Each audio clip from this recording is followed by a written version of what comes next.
Hey everyone, if you want to make your own podcast but you don't know where to begin, Spotify for Podcasters makes it super easy. They've got everything in one place, it's totally free, and you can make money while doing it.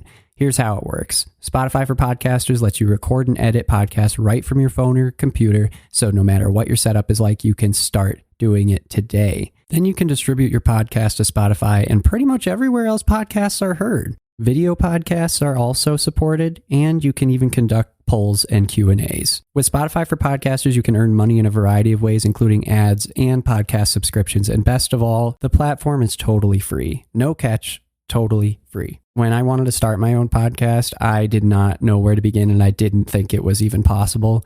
And Spotify for Podcasters made it happen. They made it easy, they made it quick, and I am doing something that I love. What more can I ask for? So if you're interested in starting your own show, you can do it, and I highly recommend you give this a try. Download the Spotify for Podcasters app or go to www.spotify.com/podcasters to get started.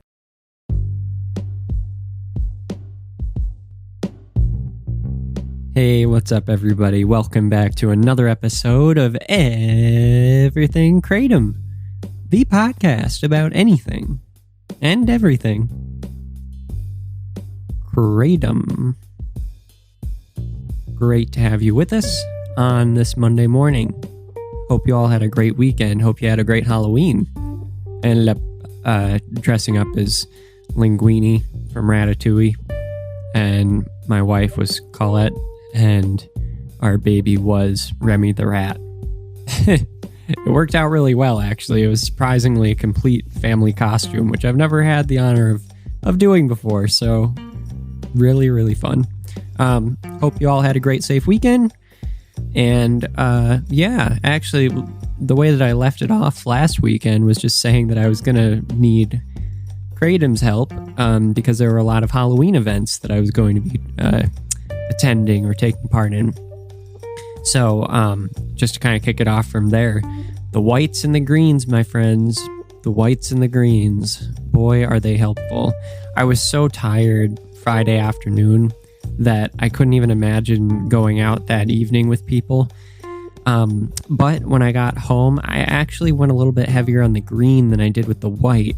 The reason why I did that was because I had white that afternoon, and throughout the day, the more you use white, the less it seems to affect you. At least that's the case for me. I had used white already. I can't remember if I had used it twice or just once, but I didn't want to use it again because I knew that the effect would be a lot less. And so I went with the green. I think it was the right choice. It helped me get through that evening and have some fun the next day. Green and white combo all day long, couple times, and that was great. And then Sunday, I tapered off. I didn't use any Kratom. It's good to take breaks, and I decided to take a break and leave that day open. So I did not take any Kratom that day, though I believe I did have like 10 cups of tea.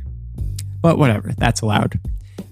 So anyway, so I hope you had a great weekend. So today I thought I would talk about this article that Mason Marks published. I've cited one of his articles before. He's a professor of law at the University of New Hampshire Franklin Pierce School of Law and a senior fellow at the Petrie Flom Center at Harvard Law School. So he actually at Harvard, he directs the project on psychedelics law and regulation, which is fascinating. This guy is really interesting. He gets invited to a lot of conferences, and he'll speak at, a psychedelic conference or a drugs conference somewhere around the world, and has some really insightful presentations. So I highly suggest you check it out.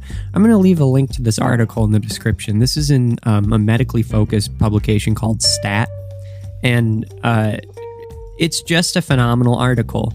In it, Mason goes through, or I should say Professor Marks, goes through all of this background very, succinctly and in a concise manner. But he goes through all this background about Kratom, with all of this with the lens of how the FDA seems to be losing its sway and clout among people who are realizing, the FDA is really, they're faltering. They have been faltering recently a lot. I think that there's always been a suspicion that they were influenced by, pharmaceutical industries, corporations. I don't think any of that has ever wavered in terms of what the public think. But what's recently been happening, he starts this off by saying, trust in the U.S. Food and Drug Administration declined after its approval of the controversial Alzheimer's drug that just came out. 3 experts resigned amid allegations that the FDA had caved to industry pressure. Some argue that its credibility has reached a new low. So it's interesting that he brought up that aspect of it first, because I think a lot of people who haven't been paying attention to the FDA did see their decision about that Alzheimer's drug recently. And if anyone heard anything about it on NPR or, those who don't really look into the news much, I feel like it was kind of out there for a little bit. And it's just interesting because there wasn't really the data to support,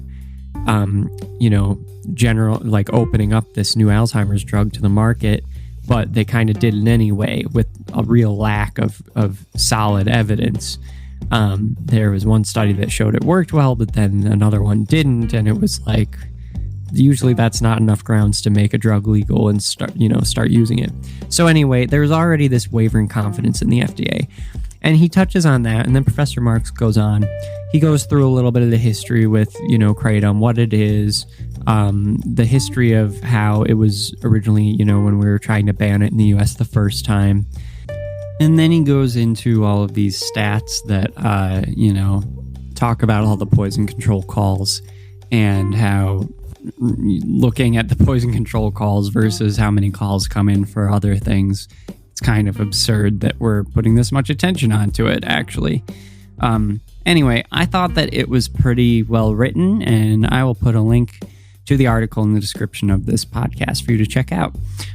But it kind of sparked a thought in my head that makes me want to just kind of ramble on for a little bit this morning about the FDA, because the FDA has been, with COVID especially, has been under fire, And I've seen this theme recently of a lack of confidence in the FDA.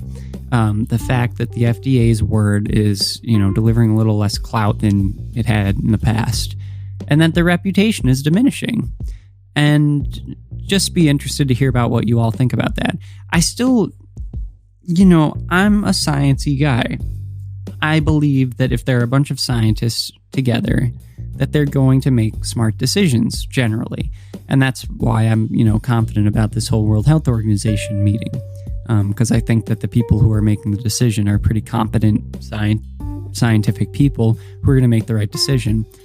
But at the same time, this group, the FDA, it's kind of been proving me a little bit wrong, because I've been seeing some evidence, including this Alzheimer's drug thing recently, that kind of shows that they really aren't necessarily just going by science. It seems like they're being swayed by corporations, by the pharmaceutical industry. Those are things that I wish that weren't true, and I have tried really hard to think that they aren't, because I want to believe that they aren't. But kratom kind of just seems to fall into this pattern, one of many things that the FDA, reacts to in a certain way that kind of, it doesn't make sense. Because if they were going to react to it in a way that was based on what evidence was available and what research was available, and, not to mention common sense, they wouldn't react the way that they do. And I think that when you see a pattern, you have to pay attention to it. So I've just found it interesting to see that recently being exposed, especially with COVID. There are disagreements on the booster shot. I'm not getting into the politics here, people, or anything. We're like, oh, you should or should not vaccinate. Like, I'm not commenting on that. That's not what this podcast is about. I'll leave your opinions up to you. I'm keeping mine. And I'm not sharing anything. So, none of those views matter here. I'm just saying that it's interesting that there's been more press around this recently, from all media, no matter what media you pay attention to. that has viewed the FDA as kind of wavering in their ability to make smart scientific decisions that a lot of people can get behind, that don't seem influenced by outside forces. Does that make sense? Does that sum it up well enough?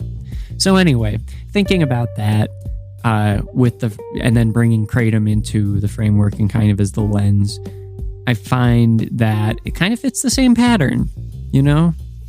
And it's weird to me that these insurance companies, these medical companies, just keep getting super rich. I mean, they're selling, what's it called? The things that you use when you get stung by a bee, like EpiPens. Those prices have gone up. Insulin has gone up absurd amounts. I mean, like hundreds of dollars, if not thousands. And it's just insane. It's insane. There's no reason why that needs to be. So anyway, I'll be interested to see, I'm kind of wrapping this up here. I'm going to be interested to see if in the future, when there's a decision on kratom, let's say kratom remains legal, but for, somehow the US adopts some sort of not Consumer Protection Act, but more of a more strict production act. It has to be regulated to the point where it's only sold from a few companies, because that's possible. That would suck. And I would be interested to see who got rich off of that, because it wouldn't surprise me if it was the same companies. Can you imagine? I don't know, just out of what the heck, Johnson & Johnson making all the money from kratom because they come up with a dang pill that we can make at home with a capsule maker. Come on, that's seriously what I would hate. That's what I don't want to see happen. If that sort of level, if we reach that sort of level. But you know what? I don't think we will. I don't think that's really in the cards. I still think, cautiously optimistic here, I still think that it's going to come away from the World Health Organization with slightly thumbs down, there wasn't enough evidence to really look at this, yada, yada, yada. And then I think that the DEA and the FDA are going to be well, we can find ways of hating this and maybe bring this up in the future again, but let's just give it a rest for a second. So we'll see. Then again, tell me if I'm wrong, folks. I mean, the opioid crisis is kind of raging still, and this really does seem to be a fair alternative and helpful asset to those who are trying to break their addiction. So it's going to be in their line of fire. That's all I can say. All right, there are my morning ramblings for this Monday. I got to get back to work, everybody. So thanks for sticking around and listening to me today as I ramble through this thought of mine. And hope everybody starts their week off great. And I will talk to you tomorrow. Oh, and by the way, there is that coupon code in the description of this episode. If you want to get 10% off of Ether products, you can get 10% off of your kratom with the coupon code EverythingKratom at the Ether website. Link in the description of this podcast. Thanks so much for listening, everybody. Bye-bye.